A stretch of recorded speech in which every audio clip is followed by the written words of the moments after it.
Hi అండి, అమ్మమ్మ నాయమ్మ గార్డెన్కి స్వాగతం అండి. ఈరోజు మీకు నేను స్వీట్ పొటాటో ఎలా పెట్టాలో చూపిస్తాను. నేనైతే ఇలా ఫస్ట్ ఒక లోటా తీసుకుంటానండి. మనకి వెజిటబుల్ కర్రీస్కి వస్తాయి, అది ప్లాస్టిక్ది అయితే కనుక నాకు కనిపిస్తే బాగుంటుందని అది తీసుకుంటాను. ఇలా స్వీట్ పొటాటో తీసుకొనేసి వీటికి ఇట్లా ఈ టూత్ పిక్స్ ఉంటాయి కదండి, ఇవి ఇలా గుచ్చుతాను అనమాట. 4 పక్కల 4 టూత్ పిక్స్ గుచ్చుతాను. స్వీట్ పొటాటోస్ అసలు ఎవరైనా హార్వెస్ట్ చేయొచ్చండి, ఈజీగా వచ్చేస్తాయి. కాకపోతే కొంచెం లేట్గా వస్తాయి అండి ఇవి. అందుకని ఇండియాలో అంటే వెదరు వేడిగా ఉంటుంది కనుక తొందరగా వచ్చేస్తాయి. ఇక్కడ మనకి చలి వెదర్కి కొద్ది లేట్గా వస్తాయి అన్నమాట. అందుకని ఇవి జనవరిలో అలా పెట్టుకుంటేనే బెటరు. ఫిబ్రవరిలో పెట్టుకున్నా కానీ మనం మార్చిలో ఏప్రిల్లో బయట పెట్టేసుకోవచ్చు. ఇలా పెట్టటమేనండి. కింద ఇలా నీళ్ళు పోస్తాను. ఇది నీళ్ళల్లో ఉంటే వాటి కింద వేర్లు వచ్చి ఆల్మోస్ట్ నాకు 1 మంత్ పడుతుందండి అట్లా వేర్లు కావాలంటే. నేను ఇవి 2 జగ్స్లో పెట్టానండి, 2 జార్స్లోను. ఇవి స్లిప్స్ ఇవ్వస్తే ఎవరికైనా ఇవ్వని కూడా ఇవ్వచ్చు కదా అన్నట్టుగా పెట్టాను. ఇప్పుడు ఒకటి మీకు చూపిద్దామని. నేనైతే ఇది జనవరిలో సంక్రాంతి పండుగ రోజు పెట్టానండి. ఇదిగో నాకు ఇలా వచ్చినాయి ఇప్పటికీ.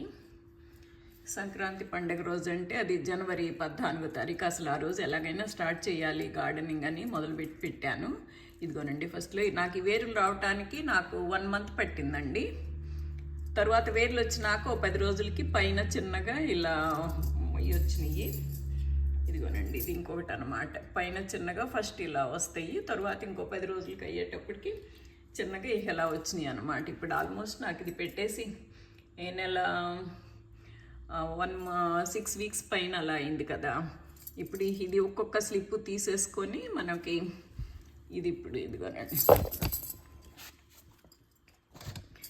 ఇదిగోనండి ఇది ఒక్కొక్క స్లిప్ ఇలా తీసేసి మనం నేలలో పెట్టేసుకోవచ్చు. కాకపోతే ఇప్పుడే తీయాలంటే నాకు భయం వేస్తుంది. వెదర్ ఒక్కోసారి ఇది మార్చే కదండి మనకు, అప్పుడప్పుడు ఒక్కోసారి మార్చిలో కూడా స్నో పడుతుంది, స్నో టెంపరేచర్స్ వస్తాయి. అందుకని నేను ఇప్పుడే పెట్టట్లేదు. ఇలా ఉంటుందండి ఇది. ఇంకో 10-15 రోజులు చూసి బాగుంటే కనుక వెదరు పెట్టేసేస్తాను. ఇదిగోండి, చక్కగా వచ్చినాయి అన్నమాట ఇవి స్వీట్ పొటాటోస్ అండి. నేను 2 years బ్యాక్ నేను ఒకసారి నాటాను. కాకపోతే నేను అప్పుడు నేలలో పెడితే నాకు విపరీతంగా పాకిపోయి ఎక్కడ నేను తవ్వాలో కూడా నాకు అర్థం అవ్వలేదన్నమాట. ఇంకప్పుడు ఆ సంవత్సరం నాకు తెలియలేదు అసలు. ఆల్మోస్ట్ యార్డ్ చాలా వరకు కిందంతా నేలంతా పాకేసింది.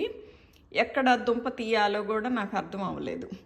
అందుకని తరువాత సంవత్సరం ఏం చేశానంటే నేను పాట్స్లో పెట్టాను.